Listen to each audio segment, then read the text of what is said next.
सुबह जियो financial services के पिछले वीडियो में हमने क्वार्टर 2 का प्री एनालिसिस लिया था और सारी पॉसिबिलिटी समझी थी कि सितंबर क्वार्टर कंपनी कैसा प्रोवाइड करती है। आपको याद होगा 305 का आपका पुराना बेस था जियो फाइनेंशियल सर्विसेज में, जो कि इस समय रेस्ट्रिक्शन बना हुआ है, यानी कि इस पर्टिकुलर लेवल पर आते ही आप रिस्ट्रेन कर रहे हो। आज के सेशन में भी बहुत सुंदर पॉसिबिलिटी बन रही है चार्ट पैटर्न पे। वीडियो के एंड तक देखना, सब्सक्राइब करना, because we are NISM 7 certified. शुरुआत करते हैं आपकी जियो फाइनेंशियल सर्विसेज की खबरों से। पहले तो आते भैया मार्केट एक्सपर्ट्स क्या बताना चाह रहे हैं जियो फाइनेंशियल सर्विसेज के म्यूचुअल फंड बिजनेस और जो कंपनी का री इंश्योरेंस बिजनेस है, यानी कि डिफरेंट सेगमेंट्स में जो कंपनी ने कदम रखा है, ये ग्रो कर पाएंगे इन फ्यूचर या फिर नहीं। क्या जियो फाइनेंशियल सर्विसेज जो है इंडियन फाइनेंस सेक्टर में डिसरप्शन क्रिएट कर सकता है, यानी कि क्या एक हिंदी में कहें तो भूचाल लेकर के आ सकता है क्या? ऑल्दो इस पर मैं आपके साथ एक पहले भी रिपोर्ट ले चुका हूं, जहां पर मेजर एम्फोसिस जो था जियो फाइनेंशियल सर्विसेज के AI टेक्नोलॉजी के ऊपर था। क्योंकि जो पुराने राइवल्स ही कहेंगे, क्योंकि जियो फाइनेंशियल सर्विसेज इस बिजनेस में नया ही आया है, अभी नया ही एडअप हुआ है। वेराज पुराने बिजनेसेस आपको इसके अंदर पहले भी देखने को मिलते हैं, जैसे कि रिसेंटली एंजल वन आपका आया था, capital mind, wealth company, Zerodha grow, और भी बहुत सी कंपनी आपको इस अलग अलग सेगमेंट्स में, जहां पर जियो फाइनेंशियल सर्विसेज आज क्रिएट कर रहा है अपना सेगमेंट, अपना बिजनेस, वहां पर ये पहले भी बड़े बड़े नाम आपको देखने को मिले हैं। एसेट मैनेजमेंट हो या फिर कंपनी का कोई भी बिजनेस रहा हो, ठीक है। तो अब जो मेजर फोकस है जियो फाइनेंशियल सर्विसेज का वो यही रहेगा, capitalize on India's accelerating digital adoption and financial inclusion journey.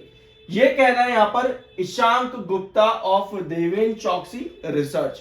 इनका कहना है कि AI टेक्नोलॉजी का कंपनी के ऊपर सबसे पॉजिटिव इफेक्ट देखने को मिलेगा। पहली चीज, ऐसा क्यों है? क्योंकि कंपनी ने रीसेंट टेक्नोलॉजी के अंदर कदम रखा है और जो पुरानी कंपनीज है उनका इंफ्रास्ट्रक्चर पूरा डेवलप करना भी पड़ेगा, ठीक है। और Jio financial services already built infrastructure में भी AI पहले से ही लेकर के आ सकते हैं। मतलब टेक्नोलॉजी में जियो फाइनेंशियल सर्विसेज ज्यादा आगे रह सकता है पुराने बिजनेसेस से जो ऑलरेडी एग्जिस्ट करते हैं इन सभी सेगमेंट्स के अंदर। आप चाहो तो ये 2 पैराग्राफ्स रीड कर सकते हो, सारी इंफॉर्मेशन आपको यहां पर मिल जाएगी जो बिजनेसेस के बारे में इन्होंने यहां पर बताया है। इसके अलावा chief executive of Shriram AMC asset management corporation Kartik Jain का भी यहां पर आपको चीजें देखने को मिल जाएगी कि क्या क्या कंपनी को करना चाहिए और किस किस सेगमेंट में कितना इन्वेस्टमेंट और कितना ऑलरेडी बिल्डअप इंडियन मार्केट के अंदर अभी भी बना हुआ है। तो ये कुछ चीजें आपकी जियो फाइनेंशियल सर्विसेज के डिफरेंट सेगमेंट्स को लेकर के 50.85% की डिलीवरी अभी लगभग 1:30-2 बजे के आसपास है। डिलीवरी अच्छी खासी बनी हुई है और ये डिलीवरी अगर आपकी इसी तरह से कमिंग सेशंस में इंक्रीज होती है तो आपको क्या नजर आ रहे हैं, यहां पे वॉल्यूम्स आपके ड्रॉप हो रहे हैं। डिलीवरी लास्ट सेशन की 52% थी, जो कि वीकली और मंथली बेसिस पर हाई है। तो आज के दिन भी पॉसिबिलिटी है कंपनी 1 करोड़ के वॉल्यूम के नीचे ही देखने को मिले।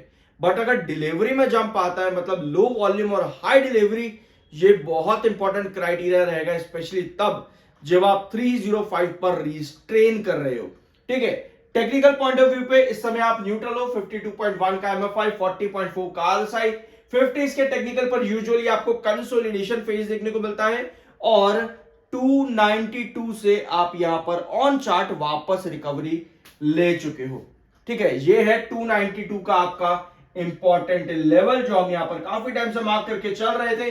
वापस रिकवरी बनी और 305 पुराने बेस पर इस समय आप रिस्ट्रेन कर रहे हो। आज की कैंडल सेल को इंडिकेट कर रही है। थोड़ा सा जूम इन करते ताकि आपको कैंडल अच्छे से नजर आ जाए। सब्सक्राइब कर देना जरूर, वी आर NISM 7 सर्टिफाइड, ठीक है। तो ये आज की टेल है ऊपर की लंबी, जो कि सेल को इंडिकेट कर रही है।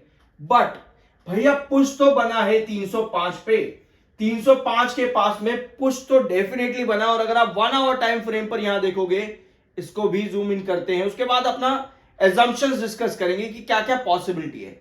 यहां पर आप देखोगे 1 आवर टाइम फ्रेम पर, तो यहां भी आपको नजर आएगा कि 305 पर आते ही आपकी सेलिंग काफी ज्यादा हाई है ये।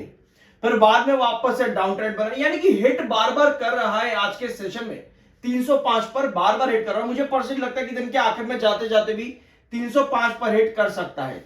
बट आज की हमने डेली टाइम फ्रेम की कैंडल अभी जो बन रही है लगभग 2 बजे के आसपास, वो भी हम यहां पर दे सकते हैं, जिसमें ऊपर की टेल सेल को इंडिकेट कर रही है।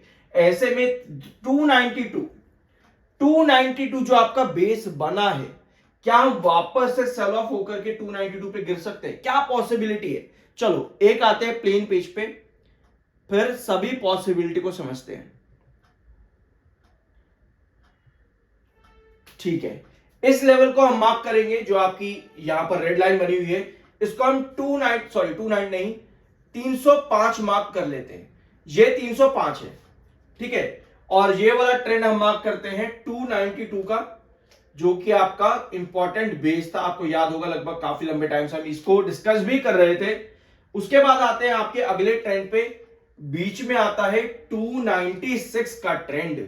ये पॉसिबिलिटी मुझे अभी समझ में आ रही है कि ये पॉसिबली आपको पोजीशन बनती देखने को मिल सकती है, क्योंकि 305 इस समय आपका रिस्ट्रिक्शन बना हुआ है।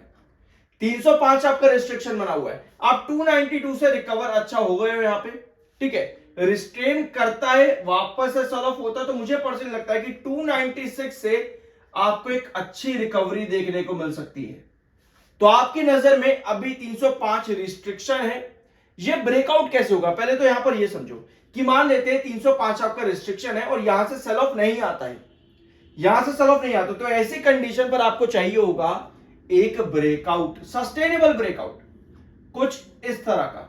अगर आपकी कुछ इस तरह की कैंडल का फॉर्मेशन आता है, इसको हम ब्रेकआउट कहते हैं और इसको हम सस्टेनेबल ब्रेकआउट कहते हैं। ध्यान से सुनो इस चीज को, जब भी आपके पास एक पर्टिकुलर रिस्ट्रिक्शन पर इस तरह की कैंडल का फॉर्मेशन आए, मतलब कि वहां पर आपको एक सस्टेनेबल ब्रेकआउट मिल रहा है, ठीक है।